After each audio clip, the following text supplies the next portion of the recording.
Today's show is sponsored by Orca Coolers. And normally, I'd tell you go to Orca Coolers/bourbon. You're going to get 15% off your order. But if you go to Orca Coolers right now, there is a whole clearance section. There's 75 quart coolers. There's 58 quart bundles. There's 40 quart bundles. There's clothing. There's walker totes. There's chasers. There's all sorts of stuff. There's a Lips Hydra. There is a bunch of good stuff. It's all on sale. Go to orcacoolers.com, look at clearance, and then, if you want something else, use /bourbon. You're going to get 15% off. Head over to orcacoolers.com right now. Get yourself set up for 2023 with amazing drinkware, coolers, all the good stuff at Orca Coolers.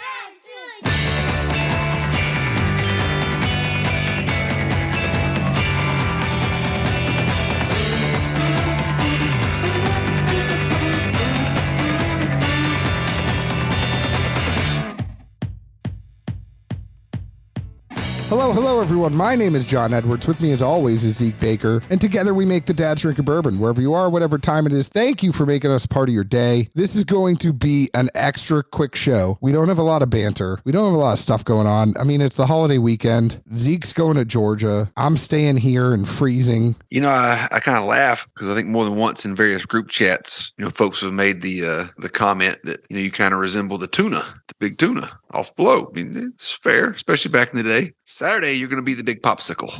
I am going to be the big frozen tuna.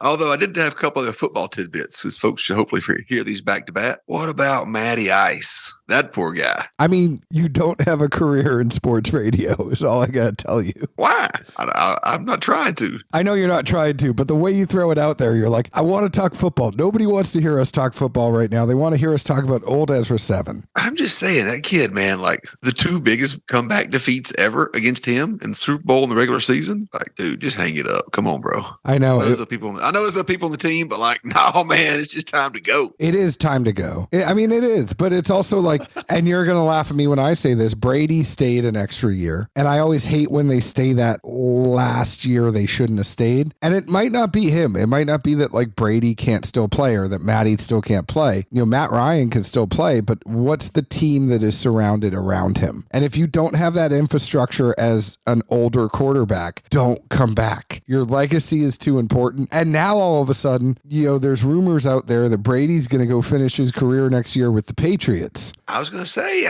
the last I saw anything mentioned him was 2 or 3 weeks ago. But, the rumor mill is the rumor mill. But they were saying, like, supposedly he's dropped, well, I may or may not be done. And I also may or may not retire as a Buck. Like, what? Come on, man. Like, you're too old to play games. I mean, what? Because Gazelle left him. He's getting back out there at it. I mean, he's shopping the field in more ways than one right now. He's a free agent at home and he's a free agent at work. Man, I mean, if she's going to leave him, I think he's got better things to do than football right now. But I wonder, I mean, you saw the way that your boy Mac Jones got stiff-armed. Hey, my boy went to Bama, son. I'm just messing with you. Got the hair on my back up there. Jesus Christ. How quickly you chirped at me for that. But like, did you see the way he got stiff-armed in the highlights? You said you watched the highlights. I didn't see that part of it, but my immediate first thought was like, you remember how, after they won it all, they were like showing him in the locker room and like one of the clips like has him like, like just his pants on, but no pads or jersey or anything. And everybody's like, man, homeboy should have left the cutoff shirt on or something. Like, this ain't what you want to put on TV. No.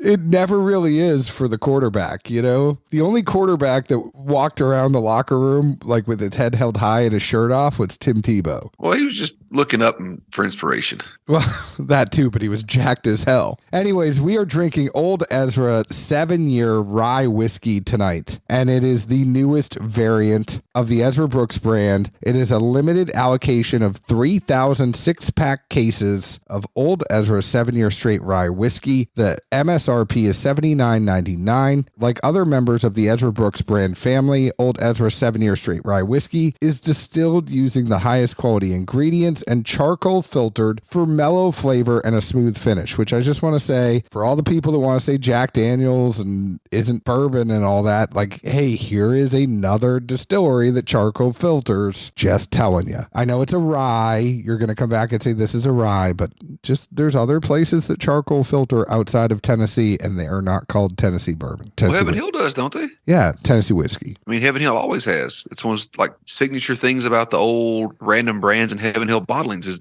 on the age-stated label on the neck. It always says charcoal filtered. I mean, look at Evan Williams. Evan Williams says it too. But Old Ezra 7-year rye features 2 rye mash bills, 51% rye and 95% rye whiskey. It's aged a full 7 years and is bottled at 114 proof or 57% ABV to deliver a full complex flavor. I'm going to stop there. Last episode, I went on a little bit too long. Less is more right now. I appreciate that, Wally. Yeah. And it could be coincidental, but it is interesting back-to-back shows. We've got products that are blends of mash bills, folks tinkering around. It's 2 different distilleries. I know we've talked about it offline, and I've had plenty of conversations with some other friends that, do industry stuff. And more, that's just the wave of where it's all going, because there's going to be, eventually a ton of juice out there that doesn't have the utmost variety to it between the folks that are, sourcing it out and the people that are buying it.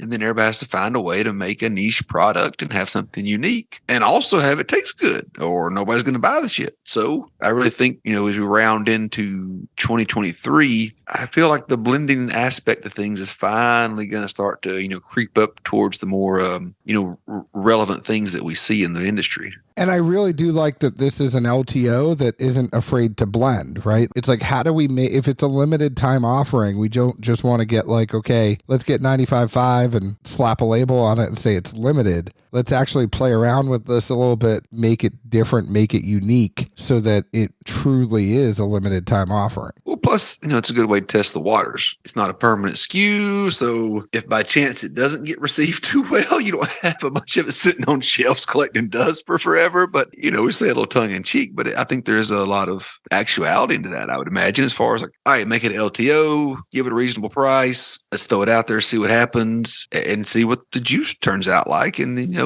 we learn and grow from there. I do appreciate it's an LTO, but I mean, it's still 18,000 bottles and you're putting it out at $80. So you're not sitting here going like, you know what? This is 120, whatever it could be, right? Like $80 isn't terrible. What's the proof on this thing again? I just threw the paper down. I threw it away. I was trying to make some space. It's 114 proof. Really? Huh. Yeah. What do you think about this one? Well, I definitely did not think it was 114 proof, especially for a rye product. I mean, I think, normally the higher the proof on those, that it definitely shows more heat just by the nature of the grains and ingredients. My notes here, I've got, initially I thought it was a mix of caramel and malted barley. Picked up some, honeysuckle, honeydew type vibes there. There is a little bit of a rye singe, but it's not overwhelming. And I mean, I really did not get what I would call a rye profile out of this. Obviously, there's high rise and low rise, and we could talk about that and debate it some other time, some other day. But I think textbook rye, this just isn't what I would think of in my mind. I tried to relate it to, food or chocolates or candies, because it's always fun. I think maybe a dark Reasons. It's definitely something with dark chocolate, if not Reasons, somewhere in there, though. And let's see, good viscosity. Didn't really have a hug going down, no burn. Again, that's kind of anti-rye as well. But overall, I thought it was a really enjoyable pour. I definitely got the honey, caramel, vanilla, a little bit of rye spice, but it wasn't like pepper rye spice. It was just like a baking spice, a little bit of tobacco and oak. And you put all of that together. It was a sweet oak with the rye at 7 years, but just a hint of oak, like that it's been in a barrel, and you put all that together. I think that's what you got. I'm a fan. I'm not getting like anything that's off-putting with the rye profiles on this. I think you're really just kind of getting like a warm Kentucky rye, where it's not like super minty and piney and all that stuff, which is funny that we're kind of talking about this 2 episodes in a row, but then just warmth. This time of year where we're talking about how it's going to be 20 degrees at the football game, it makes me want to take like the 2 ounces I might have left of this and put it in a little bottle and like nip on it while I'm at the game, because there's just something about this that's nice and warm, and it's a nice winter pour. I could see where you're going with that one. And like I say, I mean, proof alone by no means ever sways us or makes that big of a difference, but we try to look at it, retrospectively and, in perspective. Is I wouldn't put this at 114. I mean, it's not like OGD 114. No. I think it's I like it, but it hits. OGD 114 just hits different. Like it hits you like you got punched in the face, where this one kind of just hits you. This one just like creeps up on you. It's like a warm blanket over you. Yeah. I mean, like I said, or the two blends on this again. Shit, I really spaced out bad on this one. It's a 95.5. I keep throwing the paper down behind me and you keep making me go get it. I mean, I may or may not be doing this on purpose. Thankfully, I have long arms. It's a 51% rye whiskey at a 95.5 rye whiskey. But obviously, undisclosed ratio, I'm sure. Undisclosed ratio. I've thrown the paper back for the last time. Like a spider on your shoulder or something. No, I'm good.